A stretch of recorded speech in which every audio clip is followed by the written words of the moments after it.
জামাত এবং এনসিপি যে আগামী নির্বাচনে তারা যে জোট করেছে এটি আসলে তাদের আগে থেকেই একটা পরিকল্পিত প্ল্যান ছিল।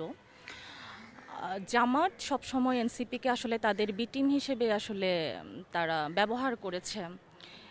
বিশেষ করে ৫ই অগাস্টের গণ অভ্যুত্থানের পরে এনসিপিকে নিয়ে কিন্তু আসলে অনেক প্রত্যাশা ছিল সাধারণ মানুষের, বিশেষ করে তরুণ সমাজের প্রত্যাশা ছিল আসলে নতুন একটা বাংলাদেশ হবে।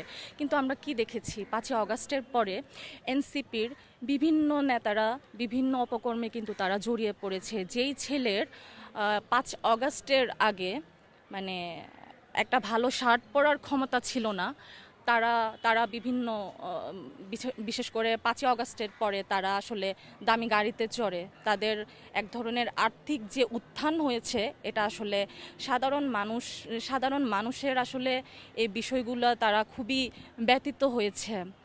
আপনারা পাশাপাশি দেখবেন এনসিপির বিশেষ করে তারা তরুণ সমাজের ইমোশনকে কাজে লাগিয়ে তারা এক ধরনের প্রতারণা করেছে। কেমন প্রতারণা?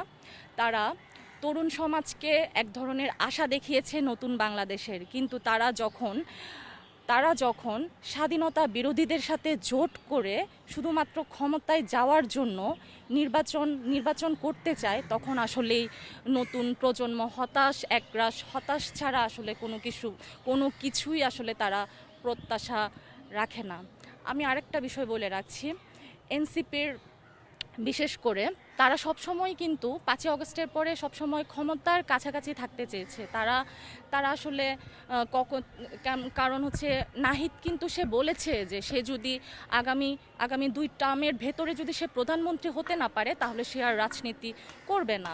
আসলে এর থেকে আসলে বুঝতে হবে যে তারা আসলে কখনোই জনগণের জন্য আসলে তারা কখনোই রাজনীতিতে আসেনি। তারা আসলে ক্ষমতায় থাকার জন্য, ক্ষমতাকে ভোগ করার জন্য আসলে তারা রাজনীতিতে এসেছে। তারা যে একটা কথা বলে, তারা ৫ই অগাস্টে আসলে তাদের নেতৃত্বে বাংলাদেশ স্বাধীন হয়েছে, দ্বিতীয় স্বাধীনতা লাভ করেছে।